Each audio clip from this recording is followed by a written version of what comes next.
ये पीटी का एग्जाम नौजवानों का शोषण है।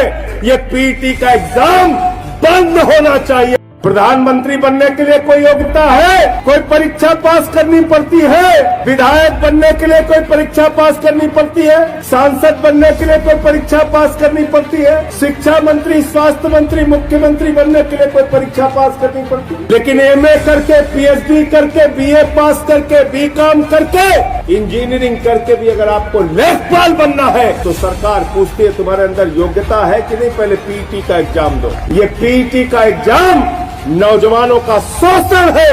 ये पीटी का एग्जाम बंद होना चाहिए। हम कोई पीटी का एग्जाम नहीं देंगे। तुम्हारा लड़का जैसा धनिया बेच के हजारों करोड़ कमाएगा, उसकी योग्यता नहीं चेक करते। उसको बीसीसीआई का सचिव बना दिया, बेटा हजारों करोड़ क्रिकेट के नाम पे लूटो, अमित शाह के बेटे हो, चिंता करने की जरूरत नहीं। मुझे शर्म आती है उत्तर प्रदेश की आदित्यनाथ की सरकार पे, जो हमारे नौजवानों को जानवरों की तरह गाड़ी में भर के, बसों में भर के पिछले 2 दिनों से परीक्षा केंद्रों पर जाना पड़ रहा है। 1-1 हजार किलोमीटर दूर जाना पड़ रहा है। अरे ऐसे तो जानवर भी नहीं जाते जैसे तुम नौजवानों को लेकर जा रहे हैं। ये कहा गया कि पीटी की परीक्षा पास करनी पड़ेगी। युवाओं ने कहा क्यों पास करनी पड़ेगी? बोले तुम्हें अपनी योग्यता साबित करनी है। तुम लेखपाल बनने के काबिल हो कि नहीं हो, तुम क्लर्क बनने के काबिल हो कि नहीं हो, तुम अधीनस्थ चयन सेवा आयोग की भर्ती में सेलेक्ट होने के काबिल हो कि नहीं हो, पहले इसकी परीक्षा दो, तब लेखपाल की परीक्षा दो। पीटी की परीक्षा से कोई नौकरी नहीं मिलेगी आपको। पीटी की परीक्षा से इस उत्तर प्रदेश के नौजवानों को अपनी योग्यता साबित करनी है कि वो लेखपाल बनने के काबिल है।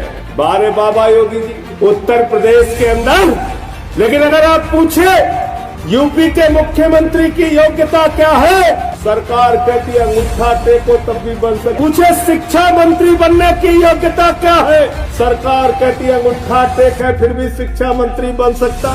स्वास्थ्य मंत्री बनने की योग्यता क्या है, अंगूठा टेक है तब भी स्वास्थ्य मंत्री बन सकता।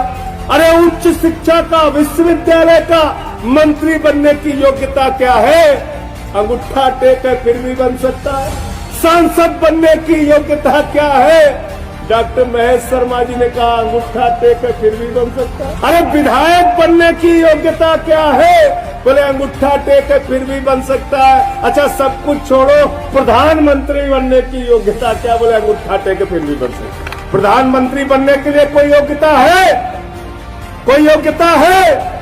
कोई परीक्षा पास करनी पड़ती है? विधायक बनने के लिए कोई परीक्षा पास करनी पड़ती है? सांसद बनने के लिए कोई परीक्षा पास करनी पड़ती है? शिक्षा मंत्री, स्वास्थ्य मंत्री, मुख्यमंत्री बनने के लिए कोई परीक्षा पास करनी पड़ती है? लेकिन एमए करके, पीएचडी करके, बीए पास करके, बीकॉम करके, इंजीनियरिंग करके भी अगर आपको लेखपाल बनना है तो सरकार पूछती है तुम्हारे अंदर योग्यता है कि नहीं, पहले पीटी का एग्जाम दो। इसलिए ये पीटी का एग्जाम नौजवानों का शोषण है। मैं चाहता हूं युवक विंग के लोग लखनऊ के अंदर आंदोलन करें, अनशन करें, प्रदर्शन करें, छात्र विंग के लोग इनके साथ मिलकर आंदोलन करें। ये पीटी का एग्जाम बंद होना चाहिए। हम कोई पीटी का एग्जाम नहीं देंगे। तुम्हारा लड़का जैसा धनिया बेच के हजारों करोड़ कमाएगा, उसकी योग्यता नहीं चेक करते। उसको बीसीसीआई का सचिव बना दिया, बेटा हजारों करोड़ क्रिकेट के नाम पे लूटो, अमित शाह के बेटे हो, चिंता करने की जरूरत नहीं। और किसान का बेटा, मजदूर का बेटा, मेरठ में रहने वाला, बागपत में रहने वाला, नोएडा में रहने वाला, गाजियाबाद में रहने वाला, उसको बलिया भेजोगे, उसको गाजीपुर भेजोगे, गाजीपुर वाले को गाजियाबाद भेजोगे, बरेली वाले को बलिया भेजोगे। मुझे शर्म आती है उत्तर प्रदेश की आदित्यनाथ की सरकार पे, जो हमारे नौजवानों को जानवरों की तरह गाड़ी में भर के, बसों में भर के पिछले 2 दिनों से परीक्षा केंद्रों पर जाना पड़ रहा है। 1-1 हजार किलोमीटर दूर जाना पड़ रहा है। अरे ऐसे तो जानवर भी नहीं जाते जैसे तुम नौजवानों को लेकर जा रहे हैं। आदित्यनाथ जी मैं पूछना चाहता हूं, नरेंद्र मोदी की रैली होती है, खाने का पैकेट देते हो, बस का किराया देते हो, ट्रेन का किराया देते हो।